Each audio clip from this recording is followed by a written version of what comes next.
Tommy Morrison, the former heavyweight champion who stood toe-to-toe with Lennox Lewis and George Foreman and later tested positive for HIV, died Monday. He was 44. Morrison died Sunday night at a Nebraska hospital, said Tony Holden, his longtime promoter and close friend. The family would not disclose the cause of death. In 1993, Morrison beat Foreman to win the WBO heavyweight title, only to lose it to unheralded Michael Bentt in a defeat that scuttled a showdown with Lewis. Morrison would fight Lewis a couple of years later, getting knocked out in the 6th round in Atlantic City, NJ. Morrison, nicknamed the Duke, never reached the status of such contemporaries as Mike Tyson and Evander Holyfield, but it was surely a full career. He was a prodigious puncher whose bid to fight in the 1988 Seoul Olympics ended at the hands of Ray Mercer, who later dealt Morrison his first professional loss. He had a starring role in Rocky V alongside Sylvester Stallone, and perhaps most memorably,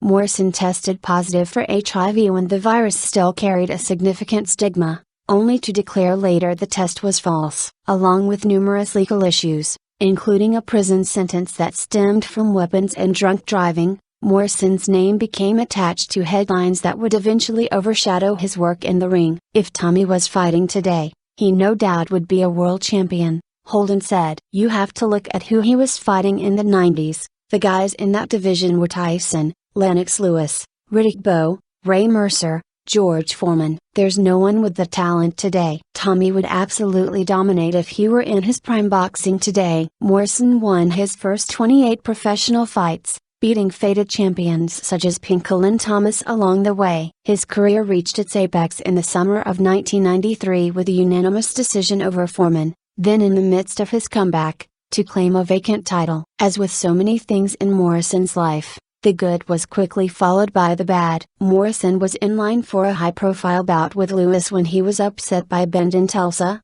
Oklahoma, not far from where Morrison was raised. He was knocked down 3 times and the fight was called before the first round ended. Along with the stinging defeat, Morrison saw a potential $7.5 million payday for a title unification fight against Lewis wash away. I zigged when I should have zagged, Morrison said afterward. It's one of those situations you have to live with and learn from it. I'll be back. Morrison indeed came back, but he was never the same feared fighter. He beat a bunch of long shots and faded stars over the next couple of years before his loss to Lewis. That fight happened in October 1995. By February, Morrison had tested positive for HIV. He'd been preparing for another fight that winter when his blood test came back positive for the virus that causes AIDS. Morrison's license was quickly suspended by Nevada, and the ban was, in effect, upheld by every other sanctioning body. Morrison said at a news conference he'd never fight again, blaming his plight on a permissive,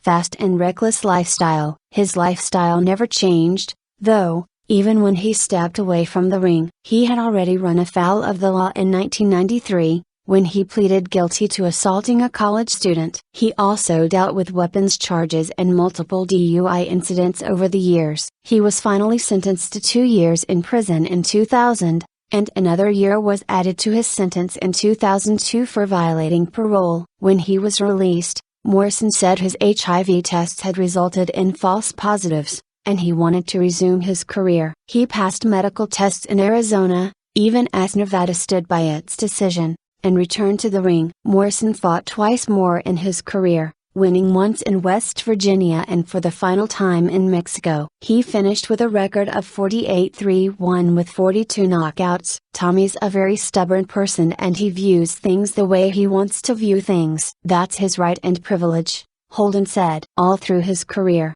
him and I would come not to physical blows but disagreements on certain things. We always ended up friends. That was Tommy. That's the way Tommy took off after he was told he was HIV positive, Holden added. When he first was told, I was taking him to seek treatment and to different doctors around the country. And then he started research on the internet and started saying it was a conspiracy. He went in that direction and never looked back.